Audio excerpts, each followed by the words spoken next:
C'est un choc monumental pour les fans de Koh-Lanta, la revanche des 4 terres. Lors du dernier conseil, Johanna, figure centrale de cette saison 2025, a été éliminée dans une ambiance lourde de tension et de non-dits. Et ce qui rend cette élimination encore plus douloureuse? Elle a été votée par tous les aventuriers de la tribu réunifiée, à l'exception de Claire, sa plus fidèle alliée. Une sentence sans appel, un abandon collectif qui a laissé Johanna brisée. Dès le début de cet épisode, on pressentait que quelque chose allait basculer. Johanna, pourtant si combative jusque-là, a vécu un véritable trou noir lors de l'épreuve d'immunité. Elle a abandonné.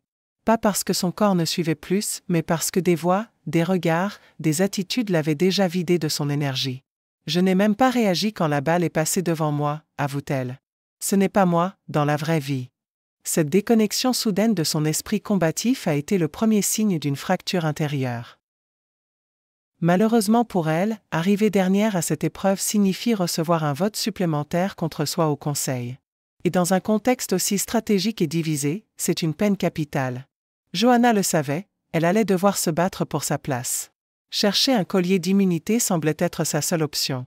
Elle s'y est lancée, discrètement, entre 2 corvées de bois et de pêche, mais rien n'y a fait.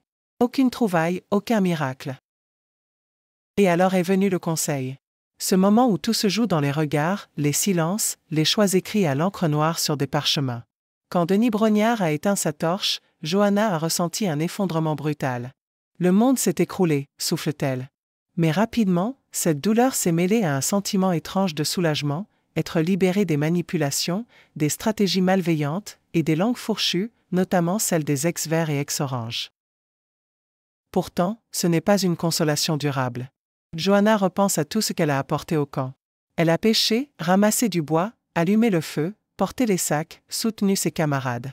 Et malgré ça, ils l'ont utilisé, puis rejeté. Ils ont profité de moi, mais m'ont poignardé dans le dos. Une phrase forte, qui résume parfaitement le sentiment de trahison qu'elle ressent. Parmi les rares soutiens sincères, Claire, qui n'a jamais failli à leur alliance. Une lueur d'humanité dans ce jeu où les promesses sont souvent de courte durée. Johanna se souvient aussi de Frédéric, éliminé sur décision médicale la semaine précédente. Ensemble, avec Claire, ils avaient scellé un pacte de loyauté. Mais son départ a tout changé. Un vote de moins pour Johanna, une protection en moins. La mécanique s'est grippée et l'équilibre a été rompu. La tentative désespérée de retourner la situation contre Naï fut sa dernière carte. Une manœuvre qu'elle assume, mais à contre-cœur. Naï est l'une de mes préférées. Je ne voulais pas la viser. Mais on était 2 en danger, et je n'avais pas le choix. Ce choix, bien qu'infructueux, révèle l'état d'urgence dans lequel elle se trouvait. En regardant les épisodes, Johanna a découvert quelque chose qu'elle n'avait pas anticipé, elle dérangeait. Elle, qui ne cherchait pas à dominer ni à manipuler, a été perçue comme une menace. Pourquoi? Elle-même ne comprend toujours pas. Peut-être sa franchise, sa force de caractère, sa capacité à dire les choses en face. Mais cela a suffi à la rendre cible facile d'une élimination collective.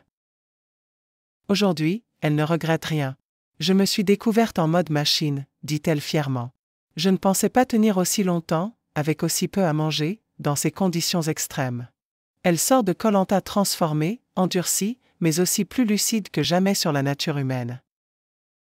Ce qui fait le plus mal, ce n'est pas la faim, ni la fatigue. C'est de constater que dans ce jeu, comme dans la vie, le mérite ne protège pas de la trahison. Johanna quitte l'aventure la tête haute, avec des blessures invisibles, mais une dignité intacte.